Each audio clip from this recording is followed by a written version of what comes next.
Thank you.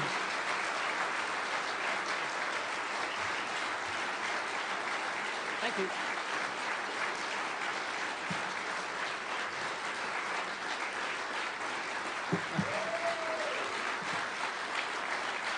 Thank you, Doctor.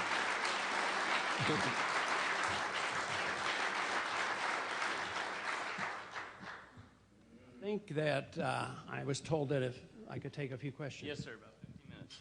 Okay.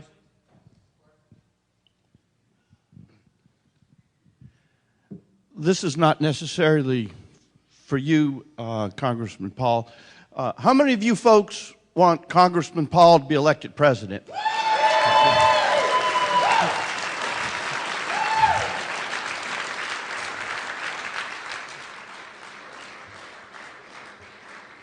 Thank you. A very quick suggestion, which I think might help Ron and this audience very, very quickly and very effectively. Carry in your pocket, folks, an American Silver Eagle. And every chance that you get, pull it out and say, hey, have you seen any real money lately? And there's a real conversation opener for you, and you can then say, this is your ticket to independence and freedom, and it's sure as heck a good way to elect Ron Paul at the same time. So carry the American Eagle, one ounce coin, only cost you 13 bucks. A little more, not much. It'll work, folks. I'll take the silver dollar, too. No, you won't. Dr. Paul, what do you think it'll take to get enough delegates at the Republican nominating convention next year?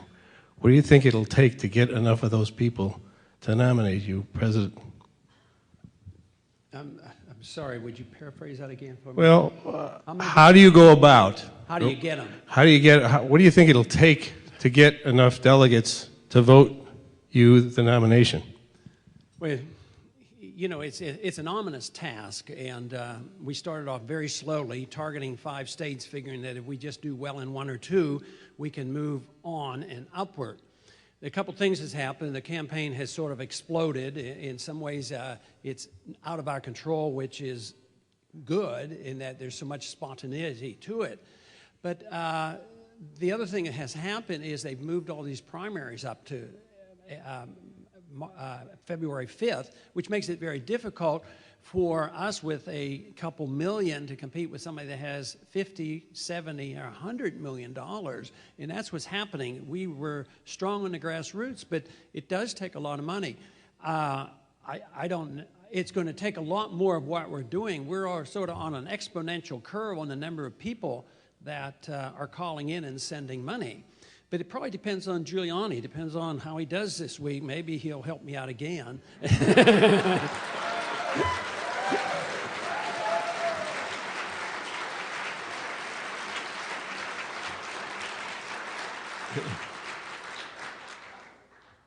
Dr. Paul, could you comment on the Secretary of Defense's recent comment on how Iraq is going to go along on the Korea model? On the Korea? Right. I mean, like, you know, he was... 50 years? Right, yes. You know, like he was saying in Congress, he was saying, well, you know, our new model is, you know, it's going to be like Korea. Yeah. It seems to me that that's really, you know, like a wide open shot for you. Could you sort of comment on that? Since I don't think a real Iraqi government exists, and they're just puppets of ours, so I don't think it means anything.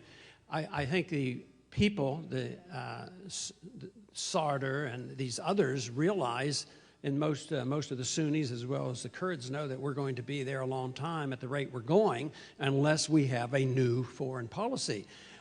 They assume that you know, we're building permanent bases there, and that we have an embassy bigger than the Vatican, 100 acres or so. I mean, it's huge, and it's not going to change.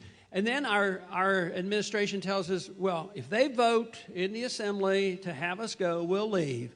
You know, who believes that? They're not going to allow them to make the vote, and then we're not going to leave anyway.